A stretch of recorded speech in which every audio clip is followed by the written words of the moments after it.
Good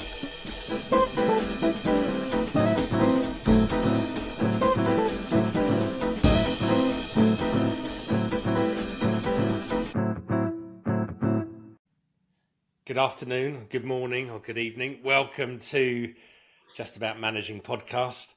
Today, we're going to focus on something actually that came up in some of the work I've been doing over the last few weeks, which is about organisational values. And that connection between the values that an organisation creates truly drive the behavior and the methods that someone manages or leads through an organization, and how much is affected by the existing organizational culture versus being able to change that. So yeah, quite a complex subject, and something I've kind of surprised the guys with. So, and again, as always, we don't know what each other's going to talk about, but it should be interesting. And then in the second half, we're going to a bit of a revisit of the Bald Eagle Book Club today. We've got a bit of an update in terms of some of my own reading from some of my good colleagues' recommendations last time.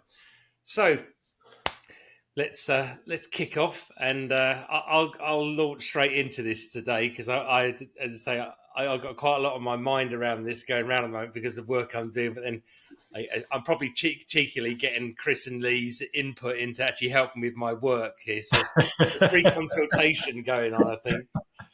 So yeah, so I've been doing some work with a company, and they've set a vision. And actually, to be fair, the vision is really solid, and a lot of the conversations are about not so much about how you achieve that vision, because they've got a clear path to achieve that, but it's actually how do you get the entire organization to truly buy into and understand that vision? And that's where a lot of our conversation kind of initially evolved into. And then we kind of sort of went down the path of, okay, if you've got a vision, do you need values that underlie that? And do actually the values actually help support that vision? And then I did a piece of work actually asking the leadership team in terms of what they believed the values. If I was to ask you what the three values that you think an organisation, that their organisation should have or does have, what are they? And that going through that process was quite interesting. So through my entire corporate career, I think apart from probably my very first job at Bearings, every organisation I've worked for has had a set of values. Now, I can only remember the values from one company. My most recent company, I couldn't tell you what they were. So the only one I can remember was actually RBS, ironically, which was open, dependable, and connected. Why I can remember those, I have no idea, but I can. I think there's probably an element that is relatable, but also probably more importantly, how they marketed it to the workforce. But yeah, so that this kind of whole progression and conversation got me thinking in terms of, well, do they really matter?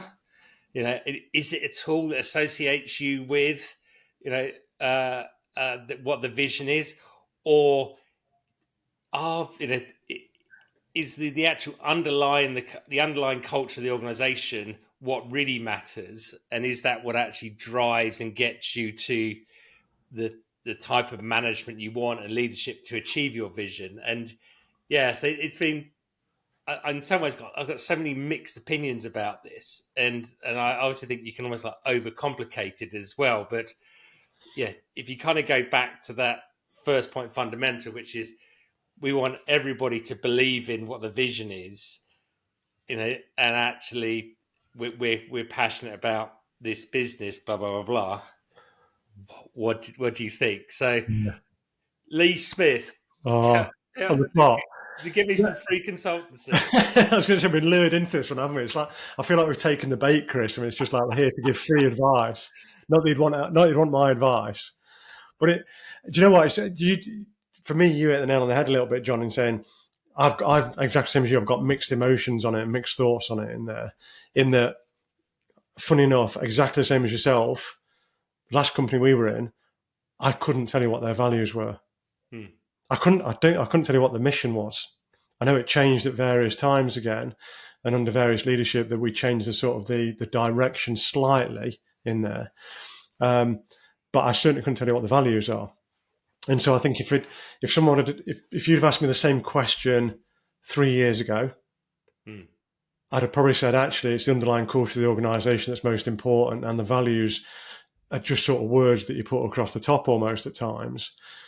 As I've come out and done more work in the sort of leadership and development space and worked with other organisations and with a company particularly who are going in supporting people putting those missions and visions and values together, if they're done right, and if they're then communicated consistently right all the way through the organisation, back to your RBS point, the reason you probably remember is because it was communicated so well on a continual basis and they resonated.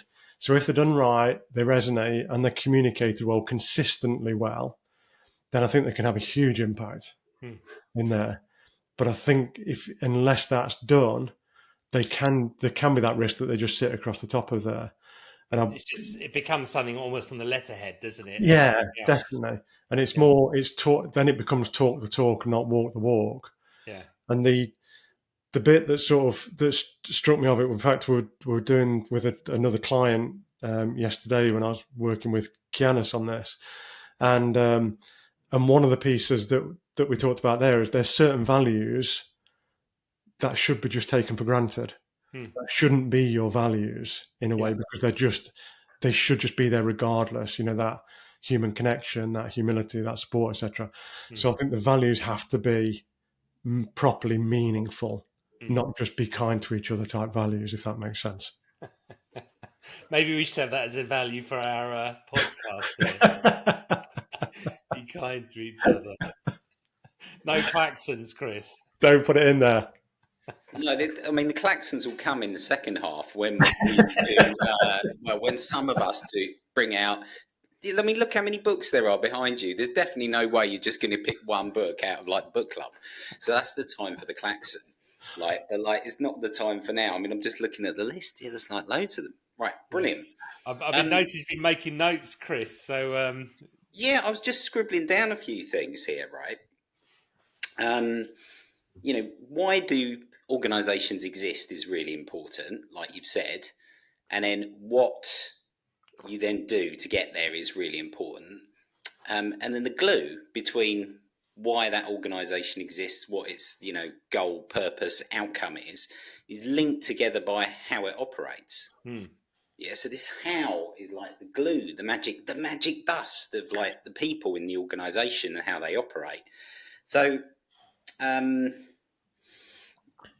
I think we've got two things. We've got the values piece, like what's the values of the organisation, and then the second bit is around really culture or cultural transformation, alignment to those values, and they're two separate things, and they're obviously interconnected, like left hand and right hand, and you put them together and lead, because we're all having a big love. You can make a nice heart shape out of it, whatever you want, right? But at a corporate level, how it operates is like hugely important. Otherwise, you can trip over yourself or go in the wrong direction.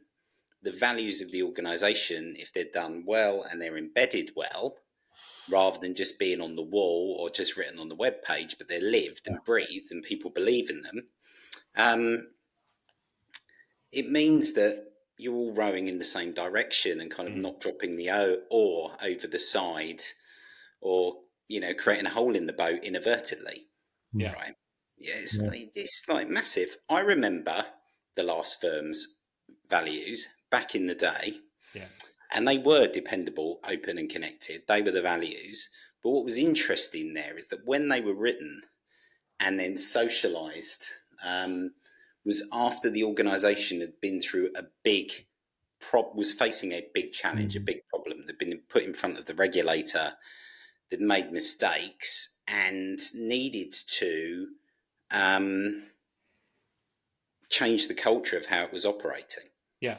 Yeah, so there was a concerted effort by the leadership at the top of the organisation to make the values more simple, and then to make those values known and to be led by those values. So what was quite interesting was there was about a year's worth of concerted effort and communication to make sure everybody knew what the values were, but actually what they meant to you at a personal level. Workshops, things in teams. There was then training around it. There was an investment in getting the values not just written down, but socialised, understood and relatable to people. And I think it made a massive difference because as a team, it was easy to remember. And that meant that the culture at the water cooler knew what the kind of rules were, but it wasn't like really complicated. It's actually quite simple. Being dependable, that's really important. It encompasses so many things. Open is open to new ideas and open to other people's feedback, so you create more transparency.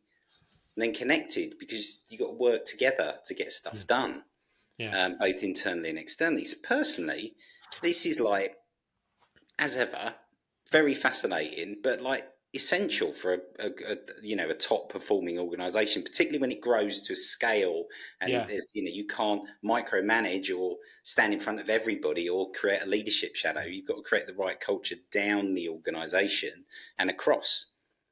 I'm sorry, John, go on. Sorry, Lee. I think the piece that I kind of grapple with or struggle to grapple with is with values is this difference between do what I do versus do what I say. And I think that that translation of the do what I say, to your point, Chris, at the water cooler, to be do what I do is, that's the unwritten part, and that's the how you embed that consistency, which I think is that's to me is the hard long yards, which is that's how that culture conversion, but equally it's the consistency which that happens. So and going back to the open, connected, dependable, do I remember it because it was just a good marketing campaign, or did it really make a difference? And that's the cynic in me. So sorry, Lee, we spoke at the same time. No, not at all. I think again, I agree with completely what you're saying there, John. I think that I think what we're all saying in a way is in the same way is they matter when they're done well. Yeah. And I think what sort of strikes me from when you're talking, Chris, as well, then is you know those values, you can remember those values, and you saw them. But it doesn't sound like that was then consistent across the organisation because we've all got a slightly different view of it. So I think that the bit for me is then they were probably created in the right way, with the right intention, with the right meaning, with the right thought. There's another debate: are they the same values internally as externally? So are those values for the client or for the workforce or the regulator? Yeah. But then also, are they cascaded in the same way through every part of the organisation? And when I say cascaded, not just cascaded verbally, but lived out, to your point, John, going, actually, I'm talking the talk and I'm sharing these values and passing them down. I'm living them and showing you, and I'm role modelling them. And that is continually driving down the cycle. And I imagine across large corporate, that's almost impossible to do, I would imagine. Yeah. But the difficulty is that I should think if you went to one of our previous employers and you went, okay, one pocket of the organisation, at every level of the organisation, they know the values, they feel they live them. You go to another part of the organisation, they go, I haven't got a clue. Yeah. Because I think you touched on it again, it's that consistency and that drilling down and that living it and role modelling at every level of leadership that really then would make a difference and could change the culture. If you had a cultural challenge, could change the culture. Yeah. I mean, there's two bits, right? There's the theoretical values piece, and then there's the cultural transformation. And cultural transformation is incredibly difficult, but is possible. But it needs to be treated as the desire. The first thing to start with is to create a sense of urgency and importance around wanting collectively to do something to make the culture more cohesive and aligned to the future state of the organisation and the business performance, right? But to create a real sense of urgency around that and a real sense of accountability. Yeah. So, the cynic understands that actually, how many times did people really get dinged, downplayed for having bad corporate culture scores? Not the best place to work, bad speak up scores, bad links to strategy, provided there are other metrics around sales targets, sales performance, and or operational issues or whatever it may be. Yeah, so it's quite rare for all of this to like come together like in one place. But I've seen it work, but there needs to be a real sense of urgency from the top of the organization down to align the pay and ultimately the pay and performance of people to take into account in a hard way how well they're aligning to and delivering against the values. And if organizations have ways of scoring, and most bigger firms do, smaller ones still can, are you aware of the values? Yes, no. Do you live them? What's your feeling around engagement, strategy, how the leadership trust, all the way through to speak up? If you think you could like speak up at the right time, that hard link, it's rare. Yeah, like it is rare. It does happen, and when it does happen, it's a really like magic place. I mean, I saw that matter kind of like more just when I was in the Middle East, it was a bit like Goldilocks space, right? It was big but not too big, and it had a good level of like income and revenue and forward looking stuff, plus a mix of different teams. I think when you get to a super scale, it's like really hard, like to your point. But like at a small scale, though, I think smaller scale, even if you're talking like PE and VC and startups and when things grow, this is hugely important, but also incredibly difficult because it could be very dominated by like one or two voices. And not really a corporate culture, just more like a diktat. I think some of my a number of my clients I work with, they have a real diversity of workforce. So they'll have, in terms we should call them blue collar and white collar workers. So they've got people who are in management roles, through to sales roles, through to roles where there is either a manual form to their role, or that they're actively out there and not office based whatsoever. And I think that it's a fantastic challenge to have, because having that diversity of workforce, actually those individuals, in terms of their perspectives of not only the organisation, but actually their perspective of a career and why they're there, how they get remunerated, is so diverse. But it's but equally though, it's just and in some ways where we got to. So my conversation, which is the simplicity of the values, is something that you can get everybody to unite behind, because if you get it right, those different perspectives can still relate to those concepts. Rather than actually, certain people in the organisation, a vision could almost seem too grandiose. I think that's the key, isn't it? And like you said, just thinking out loud as you're saying that, John, when you look at that type of split of workforce, if you like, it's getting that piece where can every element of that workforce really buy into those values, which hopefully they should if the values are right. But as important, if not more importantly, can they all relate to the mission as well? So can they say, I'm out doing an install of something, and I know that this is relating to that mission of the organisation, or I'm doing the finance of that organisation, and I know this relates to the mission. And is that embedded as much as the values in there? One point I was going to make, actually, from one of the clients I was coaching with, we were talking through performance, and then you go back to your point about performance management, if you like, Chris, and then how we measure it. What I really liked about that was when it came to bonus time, and talking through with this client who I was coaching, they were talking about their end of year performance. They have 2 ratings for their end of year. And I obviously won't quote the client or the title they got for it, but the performance they were measured on that both directly impacted their performance was what did I deliver and how did I deliver it? And the what did I deliver was the physical, what have I done? Yeah.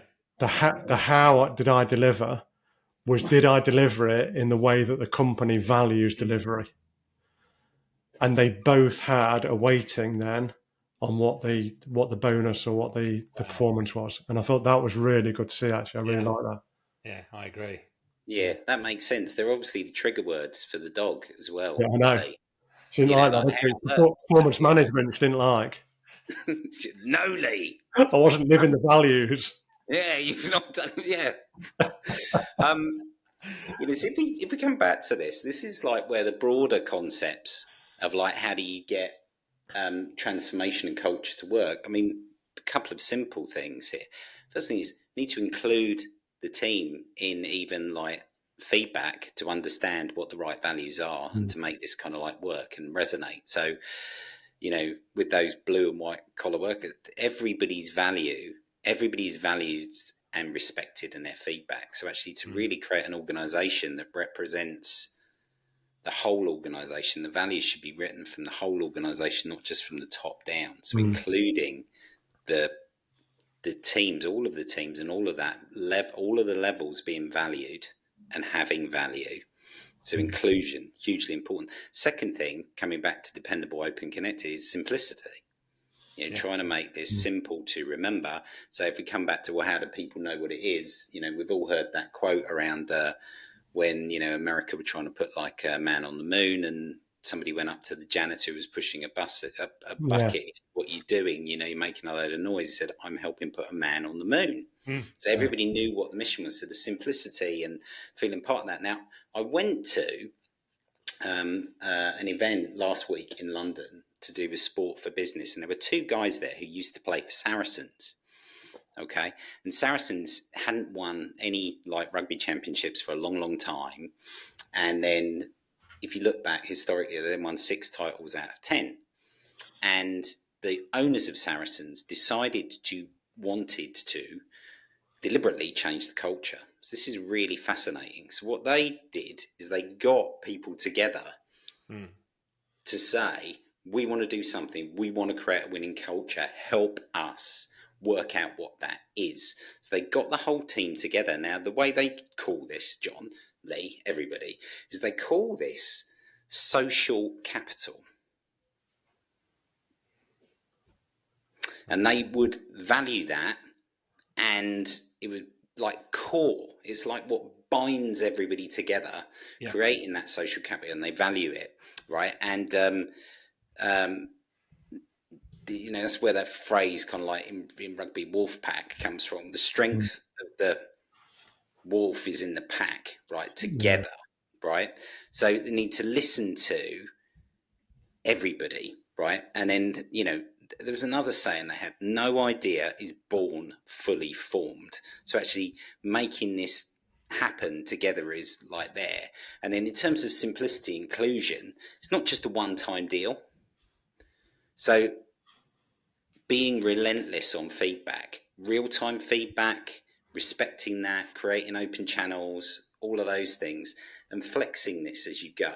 You kind of know where you are, but the same way that you would affirm that you're hitting your sales targets or you're hitting your control targets, affirming and treating this as like something that's important.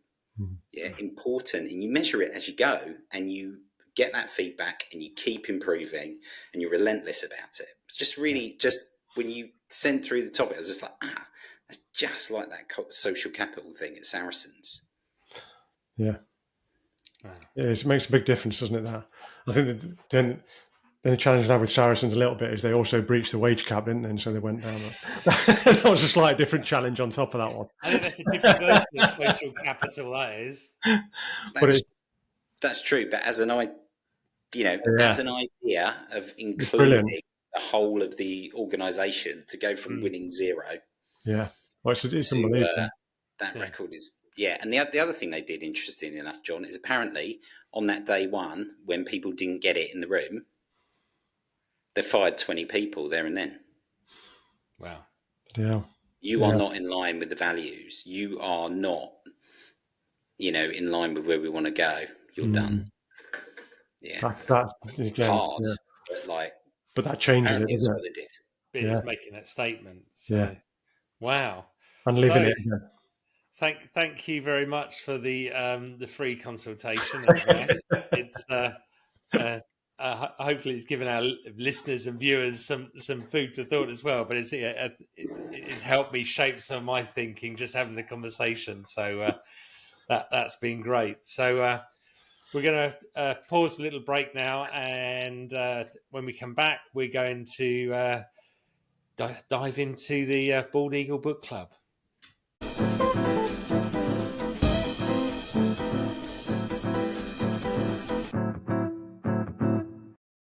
Welcome back, everybody.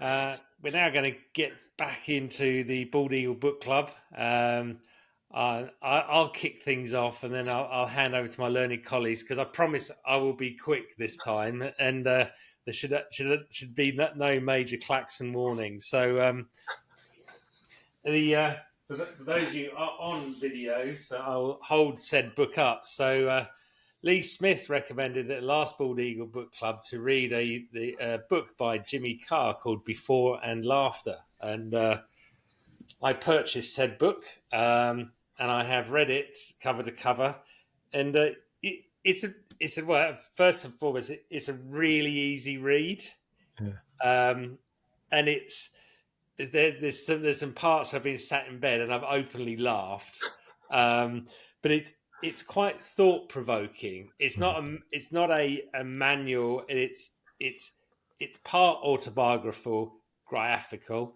but it's actually part in terms of it's a bit of a I would call it more of a life management book, Yeah. and it's almost like prompting you in terms of, okay, where am I at? Where am I going? How do I think about these things? And it's all really short sections. So in you can literally pick it up, read it for a minute, put it down, read it for it's very variable, and you don't lose your thread because of the way he writes. It's very similar for. I'll get another book, all just off my bookshelf here. For those of you on the video, so Jeremy Clarkson, who's written quite a few books, but this is his Deadly Squat one, which is it's a chronicle. It's basically a rip-off. This is a compilation of all of his articles out of the Sunday Times during the year, and then it gets put into a book. But I love it, and my son buys it from every year. But so Jimmy Carr's style of writing is very similar to Jeremy Clarkson. So yeah, if Clarkson's kind of sense of humour and way of writing appeals to you, read that. It's yeah, I would say it's worth it, and yeah, don't pay full price. Get it off eBay like me for £3.50 as a second-hand, nearly new book. So there you go, Chris. That's short but sweet. Beat that. Two books though. Two books though there, Chris. I think that's half a klaxon myself. 1.5, but yeah. Do you know what? I agree with you there, John. I love that book because it doesn't give you answers, but it asks a lot of questions that you start asking yourself, I think, in there. Yeah. And I actually, because I'm not a great reader, I listen to it on Audible, and he narrates it in Audible, and it's again the way he then tells some of the stories. It is proper laugh out loud at times, isn't it? As you say. That's definitely on my list for when I'm in the sun, whenever it comes here, right, later in the year. Like, it's amazing. It's glorious here today, Chris. Ooh. Well, maybe it will come down here in Kent in a minute. Let's find out. I don't know. All right, I'm going to go next then. Cool. So my book that I love is this. Let me hold it up. It's called Shackleton's Way. Okay. So this is by Margot Morell and Stephanie Caparel. Okay. So I came across this book when I was on the leadership course, and one of the people they spoke about on that leadership course was Shackleton. Now, the other reason why I love this book is that we've still got our house in Greenwich, and my boys were born there, and in the National Maritime Museum there is a thing there, and it's to do with Shackleton. All right, but Shackleton took a team to try and explore down to the South Pole. His ship, the Endurance, got stuck in the ice and then sank. everybody survived and made it back. All right, so this book is basically about him, but it isn't just about, oh shit, the ship has sunk. It's talking about him as a leader, and it's fascinating, right? So, I mean, there's a quote on the front here that says, a leadership book that reads like an adventure story, and it really does, but it breaks it down into like the history of Shackleton's life from his childhood through to building teams, going on like adventures and stuff like that, through to like crisis management. I just thought I'd read a little bit of this. Oh. All right. I'm still sticking to one book though, John. We're sitting comfortably. All right. Very good. All right. And I just thought I'd read a couple of quotes. This book is loved by me and it's marked up. All right. So a few quotes. So, a leader is a dealer in hope. The boss, as his men called him, built success on a foundation of camaraderie, loyalty, responsibility, determination, and above all, optimism. There is no greater tribute to a leader. His tools were his humour, generosity, intelligence, strength, and compassion. That's Shackleton's way. Wow. All right, so his way was just like that. And this book has really spoken to me on a deep level. And when the boat sank and they were at their like lowest, this is what Shackleton did. Shackleton set the example, throwing into the snow all of his valuable possessions: a gold watch, 50 gold sovereigns, silver brushes and a dressing case, and most of the ship's book and the Bible given to him by Queen Alexandra. Everybody else followed suit. Hussey, who was a guy who was in the company with Shackleton, remembered Shackleton calling him over and saying, "I've just been back into the ship. I was in the wardroom. It's a frightening mess. The beams were snapping like matchsticks, but in the corner, still unharmed, was something I found of yours. Here it is." Hussey, the guy who got this thing passed by Shackleton, was surprised to learn that it was his banjo. "It's rather heavy. Do you think we ought to take it?" asked Hussey. "Yes. It's vital mental medicine and we shall need it." So I love that book because it's just amazing. And I remember rereading this when myself and the team were in India and there were no flights and there were all the problems there. And it really gave me a really big tell about sort of leader that I should be, particularly in that moment, to include people, to be very personal, and to manage in a crisis. And yeah, it's still lovely, and it's just brilliant. When I saw that was what you were going to do, like this week on the second half, John, yeah, that book, Shackleton's Way, thoroughly recommend it. It's magic. Good. I will add it to the list, and to read. I look forward to it. Thank you, Chris. Definitely. I was just searching for it on Audible while you were doing it, actually, as well, Chris, to add it to my list. What I love about books like that is when you hold it up, all the little sticky notes coming out of it of all the different pieces you've pulled out, obviously, over time to reference back to. Yeah, magic. Sign of a good book, definitely. You can't really do that on Audible, unfortunately. But I was thinking about this again because, as I said before, I'm not a big reader, and so I was looking at sort of different books I'd listened to, and I've listened to a lot more since I left the corporate world for some reason. But one that really resonated with me when I left. I read it when I left, but I'd listened to this guy a lot when I was actually in there, and it was a guy called Simon Sinek. You've probably heard of and probably both listened to quite a lot.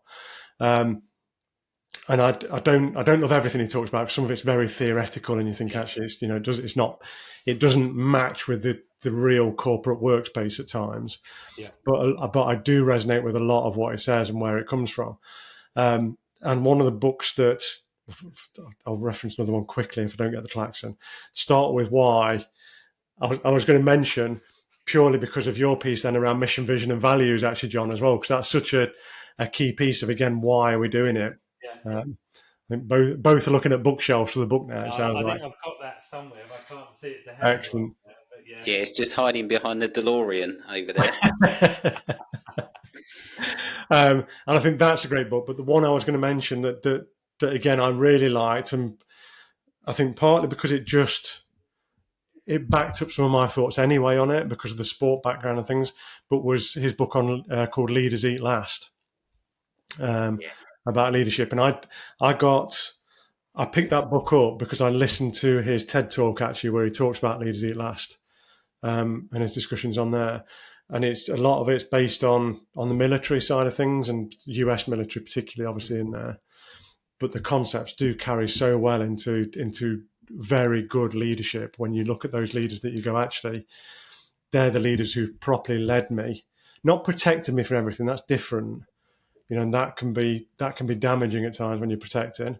And I've probably been guilty of that myself at times. But when you know that a leader has got your back, and you would properly follow a leader into the trenches, and that sort of concept that he brings in there in Leaders at Last, I think is fantastic.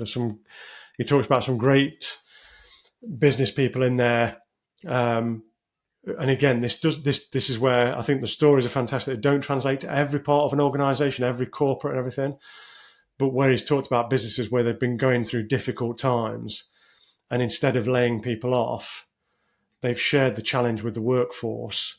And all of the workforce have agreed to take extra days holiday to reduce the cost, and then moved amongst themselves to share that holiday. So if somebody needs more work, more money, they almost give their holiday to somebody else and buy the days back. So again, I think the concepts are absolutely fantastic. They're probably more matching to small, medium businesses at times when it comes to that type of thing. Yeah. But the context of Leaders Eat Last in any organisation I think is brilliant. Well, we've survived the klaxon. No, I was just letting you two naughty chaps get away with 2 books each. So you had to have a tiny klaxon, but yeah, no. But like the honest thing though, like Lee, is just on the cynic books in a big organisation. Personally, I think it's to do with the leadership and the management tiers down the organisation to make sure people find their why inside the organisation. I think that still is very pertinent. And I think it means that even if you've still got responsibility as a manager and a leader, no matter what size of your organisation, you can make the difference to that organisation by taking a leadership position. It doesn't mean you have to be the most senior person at all. No. Right. So I think it's fascinating that you're reading and doing more of this stuff now. I know. It's weird. It's strange, isn't it? I don't know if it's time or passion for it or what it is, but it's definitely, I've just found myself reading or listening a lot more. The one that I'm more mentioned, this may need a klaxon actually, Chris, I'll prepare you. What? 3? No, this is one even John's going, what? John's talking at this one. This is one that I've just started. We have no content for books that are free at this rate, Lee. I'm going to feed back on this one at some point. I've just started it, but it was one that someone put onto me called The Tools, which is a little bit out there, but it's Phil Stutz who did a Netflix TV documentary with Jonah Hill. Yeah. And it's that's brilliant, that is. Yeah. And somebody recommended The Tools, and so I've just started it. So it's one I'll feedback on in a future book. Good. Okay. We won't get the klaxon out quite yet then, because you're teasing us rather than actually telling us. So yeah, you have a reprieve. But... Right. Well, I think we'll probably wrap it up about there. So as I've enjoyed the podcast this week, I hope you all have as well. We hope you've enjoyed Just About Managing, and remember to follow us on the podcast wherever you listen to us. He's been Lee Smith, he's been Chris Dingle, and I've been John Lloyd, and you've been listening to Just About Managing.